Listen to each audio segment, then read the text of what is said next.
ഞാനൊരു വ്ളോഗറാ ചേച്ചി.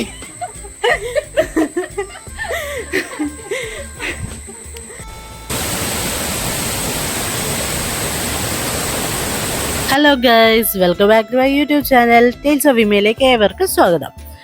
ഞാൻ ഈ ഇടയായിട്ട് കുറേ ട്രാവൽ വീഡിയോസ് ഇങ്ങനെ ചെയ്യുന്നുണ്ട്. എന്നെ വീഡിയോ ഫോളോ ചെയ്യുന്നവരാണെങ്കിലും അല്ല പുതുതായിട്ട് കാണുന്ന ആൾക്കാരാണെങ്കിലും നിങ്ങൾക്ക് അറിയാൻ പറ്റും.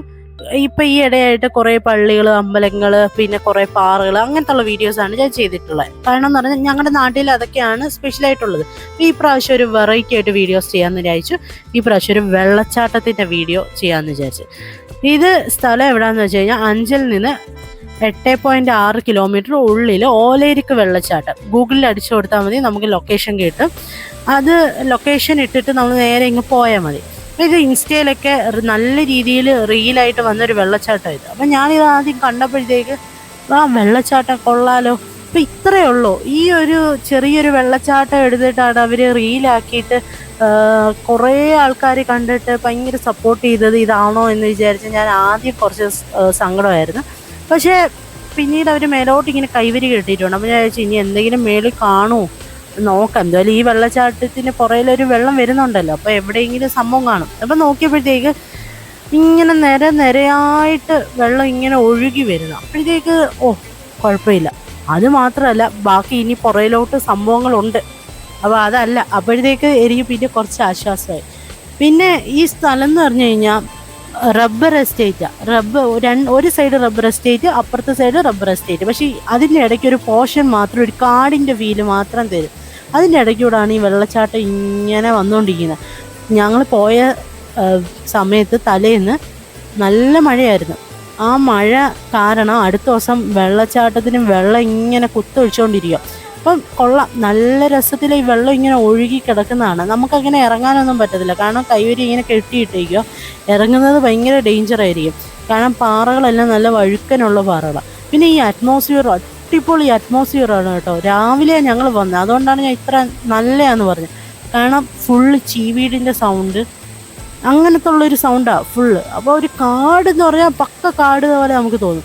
പിന്നെ നോക്കിയപ്പോൾ മോനെ ഇത് പാലൊഴുകി വരുന്നു. അമ്മാതിരി ഇതായിരുന്നു. എനിക്കത് പറഞ്ഞ് എങ്ങനെ തരുമെന്ന് എനിക്ക് അറിയത്തില്ല. കാരണം ഞാൻ ആ വെള്ളച്ചാട്ടം ആദ്യം കണ്ടപ്പോൾ ഞാനങ്ങ്, പിന്നെ എനിക്ക് വീഡിയോ എടുക്കണമെന്നല്ല, ഞാൻ ഇങ്ങനെയൊക്കെ നിന്നങ്ങ് സൗന്ദര്യം അങ്ങ് ഞാൻ ആസ്വദിക്കുമായിരുന്നു. കാരണം നമ്മളെപ്പോഴും വെള്ളച്ചാട്ടം പോകുമ്പോഴത്തേക്ക് കുറ്റാലം ആയിരിക്കും എപ്പോഴും പോകുന്നത്. പിന്നെ കുമ്പരുട്ടി വെള്ളച്ചാട്ടവും പോകാറുണ്ട്. അതൊക്കെ എന്ന് പറഞ്ഞു കഴിഞ്ഞാൽ കുറേ ആൾക്കാർ കാണും. പക്ഷെ ഇവിടെ ഒറ്റ മനുഷ്യരില്ല. ഞങ്ങളാ രാവിലെ ആയതുകൊണ്ടായിരിക്കും. അങ്ങനത്തെ ഉള്ള ഒരു ഇതിനകത്ത് കാടിൻ്റെ നടുവിൽ വെള്ളച്ചാട്ടം, അത് നമ്മുടെ തൊട്ടപ്പുറത്ത്.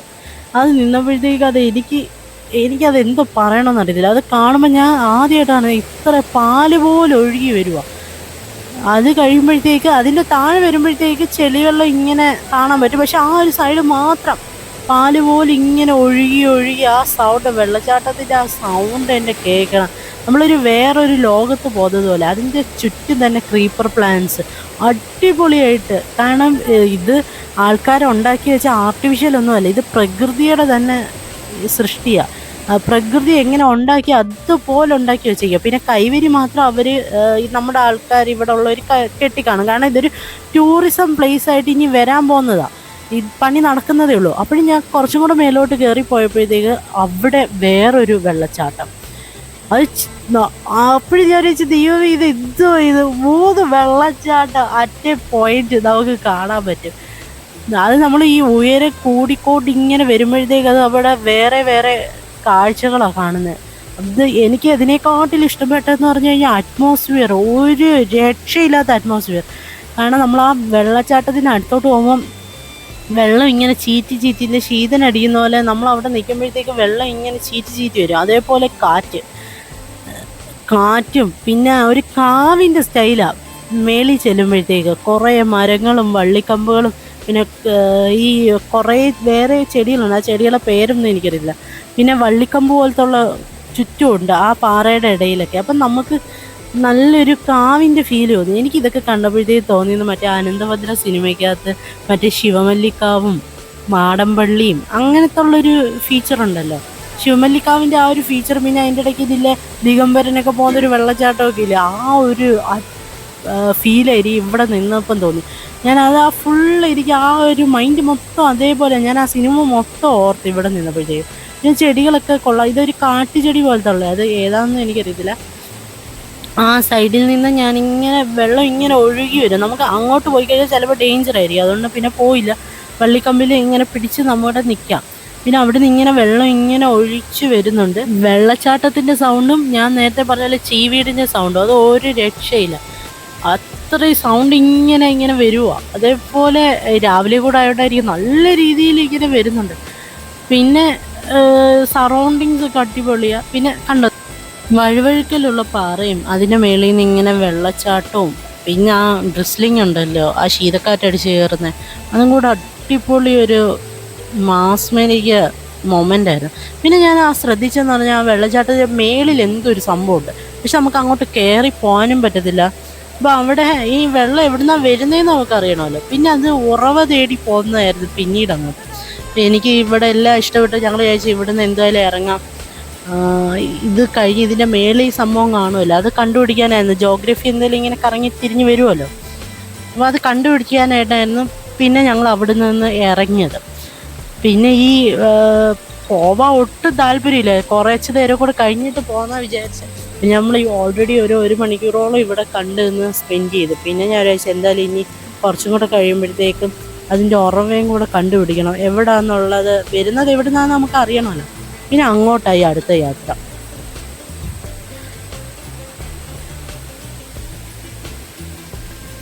ഇതൊരു എക്കോ ടൂറിസം പദ്ധതിയിൽ ഇതിനെ ഉൾപ്പെടുത്തിയിട്ടുണ്ട്. അതിൻ്റെ ഭാഗമായിട്ടാണ് നമ്മൾ കയറിപ്പോയ സമയത്ത് കൈവരിയെല്ലാം അവിടെ കെട്ടിയിട്ടേക്കുന്നത്. ഇപ്പോൾ നമുക്ക് ഫീസൊന്നും കൊടുക്കണ്ട, ഒരു 5-6 മാസം കഴിയുമ്പോഴത്തേക്ക് നമ്മൾക്ക് പിന്നെ ഇത് ഫീസ് കൊടുത്തിട്ടേ അകത്തോട്ട് കയറാൻ പറ്റത്തുള്ളൂ. അങ്ങനെ പിന്നെ ഇവിടുത്തെ കാഴ്ചകളെല്ലാം കണ്ടിട്ട് നേരെ ഇതിൻ്റെ ഉറവ തപ്പി ആയിരുന്നു അടുത്ത യാത്ര.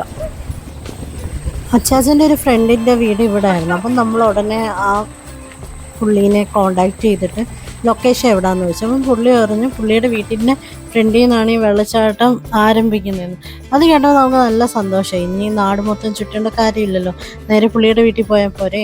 അപ്പോഴും പിന്നെ ചെന്നാൽ പിന്നെ നേരെ പുള്ളിയുടെ വീട്ടിലോട്ട് പോകാം. അവിടെ നിന്ന് തൊട്ടടുത്ത് തന്നെ കേട്ടോ. അവിടെ ഉള്ള നാട്ടിലുള്ള ആൾക്കാരെല്ലാവരും ആദ്യം അവിടെ നിന്ന് കണ്ടിട്ടാണ് താഴോട്ട് വരുന്നത്. പക്ഷെ നമ്മൾ ഗൂഗിളിൽ ലൊക്കേഷൻ ഇട്ടിട്ട് നേരെ അതിൻ്റെ എൻട്രി ഭാഗത്തോട്ട് പോയി അവിടുന്ന് മേലോട്ട് കയറിയാണ് കണ്ടത്.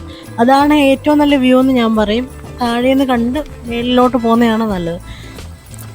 അത് കഴിഞ്ഞിട്ട് ഞങ്ങൾ പിന്നെ ആ ഗ്രാമം മുഴുവൻ ചുറ്റി പോകുന്ന വഴിക്ക് തന്നെ നമുക്ക് കാണാൻ പറ്റും വെള്ളം ഇങ്ങനെ ഒലിച്ച് താഴോട്ട് പോകുന്നതായിട്ട്. ആ ആറിൻ്റെ തീരത്ത് തന്നെയാണ് ചേട്ടൻ്റെ കടയും വീടും. ചേട്ടൻ അവിടെ ഇല്ല, ചേട്ടൻ ഡ്യൂട്ടിക്ക് പോയേക്കുമായിരുന്നു. നമ്മൾ വിളിച്ചു പറഞ്ഞിട്ടൊന്നും അല്ലല്ലോ വന്നത്. ചേച്ചി കട നടത്തുമായിരുന്നു, ചേട്ടൻ്റെ വൈഫ്.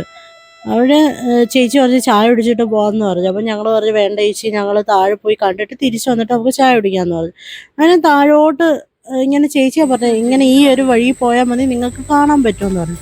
അപ്പോൾ കാണുമ്പോൾ തന്നെ നമുക്ക് മനസ്സിലാവാം 2 സൈഡ് റബ്ബറാണ്. ഇതൊരു ജനവാസ കേന്ദ്രമാണ്, 2 സൈഡ് വീടുകളും ഉണ്ട്. ഈ തോട്ടത്തിൻ്റെ ഇടയിൽ ഓരോരോ വീടുകൾ നമുക്ക് കാണുകയും ചെയ്യും. അതിൻ്റെ ഇടയ്ക്കാണ് ഇങ്ങനെ ഇത് ഒഴുകി ഇങ്ങനെ പോകുന്നത്. പണ്ട് ചിലപ്പോൾ കാടായിരിക്കണം, കാട്ടിലെ ഒരു നദി പോലത്തുള്ളൊരു സംഭവമായിരിക്കണം. പക്ഷേ ഇപ്പോഴാണ് ആൾക്കാർ ഇതൊക്കെ അറിഞ്ഞു വരുന്നത്. ഇത്രയും അടിപൊളി ഒരു സുന്ദരമായിട്ടുള്ളൊരു സ്ഥലം. അത് ഞാൻ കുറച്ചും കൂടെ ഫ്രണ്ടിലോട്ട് പോയി അപ്പോഴാണ് ഈ പ്ലക്കാർഡ് ശ്രദ്ധിച്ചത്. അപ്പോൾ ഇത് കണ്ടപ്പോഴേ മനസ്സിലായി. താഴെ നിന്ന് നമുക്ക് മുകളിലോട്ട് നോക്കുമ്പോൾ ഇവിടെ ഒരു ചുമന്ന ഒരു സംഭവം വെച്ചിട്ടുണ്ട്, നമുക്കത് വായിക്കുകയും ചെയ്യാം. ഒരു ഭദ്രകാവതി അത്രയും വായിക്കാൻ പറ്റത്തില്ല താഴെ നോക്കുമ്പോൾ. ഇപ്പം നോക്കുമ്പോൾ മനസ്സിലായി ഇവിടെ ഒരു കാവുണ്ട്, അതിൻ്റെ ഒരു ഇതാ വെച്ചേക്കണേ. ഇവിടെ നോക്കിയപ്പോഴത്തേക്ക് നമ്മൾ ഇതിൻ്റെ താഴെയാണ് നിന്നത്. ഇവിടെ നിന്നാണ് ഇത്രയും കുത്തൊഴുക്കായിട്ട് ഈ വെള്ളം ഇങ്ങനെ വെള്ളച്ചാട്ടം പോലെ ഇങ്ങനെ ഒലിച്ചിറങ്ങിയത്. പക്ഷെ മുകളിൽ നോക്ക്, ശാന്തമായിട്ട് ഒഴുകിക്കൊണ്ടിരിക്കുന്ന ഒരു നദി. താഴെയാണെങ്കിൽ ആ നദിയുടെ രൗദ്രഭാവം. അപ്പോൾ പ്രകൃതി എന്ന് പറഞ്ഞാൽ ഇങ്ങനെ ഒരു സ്ഥലത്ത് ഇങ്ങനെ ശാന്തമായി ഇങ്ങനെ ഒഴുകിക്കൊണ്ടിരിക്കുക. എപ്പോഴാണ് അതിന് രൗദ്രഭാവം വരുന്നതെന്ന് അറിയാൻ പറ്റത്തില്ല. ആ 2 പാറകൾ അവിടെ ഇരിക്കുന്നത് കൊണ്ടാണ് ഇത്രയും ആ വെള്ളച്ചാട്ടം ഭയങ്കര ഭീകരമായിട്ട് കാണുന്നത്. നല്ലൊരു ലൊക്കേഷൻ കിട്ടിയതല്ലേ, അപ്പം വിചാരിച്ച് കുറച്ച് പ്രാണായാമമൊക്കെ യോഗയിൽ ചെയ്തിട്ട് പതിയെ പോകാമെന്ന് വിചാരിച്ചു. ഇങ്ങനൊരു പ്രകൃതിയിൽ ഇങ്ങനെ ഇരുന്നിട്ട് ആദ്യമായിട്ടാണ് പ്രാണായാമമൊക്കെ ചെയ്യുന്നത്. അപ്പം പിന്നെ അതൊക്കെ കഴിഞ്ഞ് പെട്ടെന്ന് തന്നെ ഞങ്ങൾ വീട്ടിലോട്ട് ചെന്നു. ചേച്ചി അവിടെ ചായയായിട്ട് കാത്തിരിക്കുമായിരുന്നു. ചെറിയൊരു ചായക്കടയാണ്. ഇവിടെ മെയിനായിട്ട് ചായയാണ് രാവിലെയും വൈകിട്ടും ആൾക്കാർ ഇവിടെ വന്ന് കുടിക്കും. ഞങ്ങൾ വന്നപ്പോൾ തന്നെ കുറേ പേരുണ്ടായിരുന്നു. ഞാനൊരു വ്ളോഗറാ ചേച്ചി. ചേച്ചിക്ക് ഞാൻ വീഡിയോ എടുക്കുന്നതോ യൂട്യൂബിൽ ഇങ്ങനെ ഇടുന്നതോ ഒന്നും അറിയത്തില്ലായിരുന്നു. പിന്നെ ഞാൻ ചേച്ചിയോട് പറഞ്ഞു എനിക്കിങ്ങനെ യൂട്യൂബിൽ ചാനലൊക്കെ ഉണ്ട്, സബ്സ്ക്രൈബ് ചെയ്യണമെന്ന്. അതേപോലെ നിങ്ങളും സബ്സ്ക്രൈബ് ചെയ്യണേ. പിന്നെ കുറച്ചും കൂടെ കഴിയുമ്പോഴത്തേക്ക് കുറച്ചും കൂടെ കൂടുതൽ ആൾക്കാർ വന്നു. അത് കഴിഞ്ഞപ്പോഴത്തേക്ക് ഞങ്ങൾ കുറേ നേരം ഇരുന്ന് വിശേഷങ്ങളൊക്കെ പറഞ്ഞിട്ട് പതിയെ ഞങ്ങൾ അവിടെ നിന്ന് ഇറങ്ങി. നേരെ ഇനി വീട്ടിലോട്ട്, വേറെ എങ്ങും പോകുന്നില്ല. നല്ലൊരു കാഴ്ച രാവിലെ കണ്ടതിൻ്റെ സന്തോഷത്തിലായിരുന്നു ഞാൻ. അപ്പോൾ പിന്നെ പോകുന്ന വഴിയിൽ ഇടയ്ക്ക് പഴങ്കഞ്ഞി എന്ന് പറയുന്നൊരു കട കണ്ടായിരുന്നു. അപ്പോഴത്തേക്ക് ഞങ്ങൾ വിചാരിച്ചെന്നാൽ പിന്നെ കുറച്ച് പഴങ്കഞ്ഞി കുടിക്കാമല്ലോ. ഞാൻ അങ്ങനെ പുറത്തുനിന്ന് പഴങ്കഞ്ഞിയൊക്കെ കുടിച്ചിട്ട് കുറേ നാളായി, വർഷങ്ങളായി എന്ന് പറയാം. പക്ഷേ ഒരു ബിലോ ആവറേജ് പഴങ്കഞ്ഞിയായിരുന്നു. അതുകൊണ്ടാണ് ഞാൻ ലൊക്കേഷനൊന്നും കറക്റ്റായിട്ട് പറയുന്നത്. ഒരു കൊച്ചൊരു വീട്ടിൽ ഒരു അമ്മൂമ്മയും അപ്പൂപ്പനും നടത്തുന്നൊരു ചെറിയൊരു ചായക്കട. അത് ഞാനിപ്പം ഇങ്ങനെ പറഞ്ഞു കഴിഞ്ഞാൽ ഞാൻ ഫുഡ് അടിപൊളിയാന്നൊക്കെ പറഞ്ഞ് നിങ്ങൾ അവിടെ നിന്ന് കഴിക്കുമ്പോഴത്തേക്ക് അവിടെ കൊള്ളത്തിലേക്ക് പിന്നെ നിങ്ങൾ പറയില്ലേ ഞാൻ പറഞ്ഞ കള്ളമാണെന്ന്. അതുകൊണ്ടാണ് പിന്നെ ലൊക്കേഷനൊന്നും കാണിക്കാൻ. പിന്നെ രാവിലെ എന്താ കഴിച്ചതെന്ന് കാണിക്കാൻ വേണ്ടി മാത്രം വേണ്ടിയിട്ടതാണ്. പിന്നെ വേറെ വിശേഷമൊന്നുമില്ല. ഇനി അടുത്ത ട്രാവൽ വീഡിയോ ആയിട്ട് കാണാം. എല്ലാവരും like, share, subscribe. Okay, by.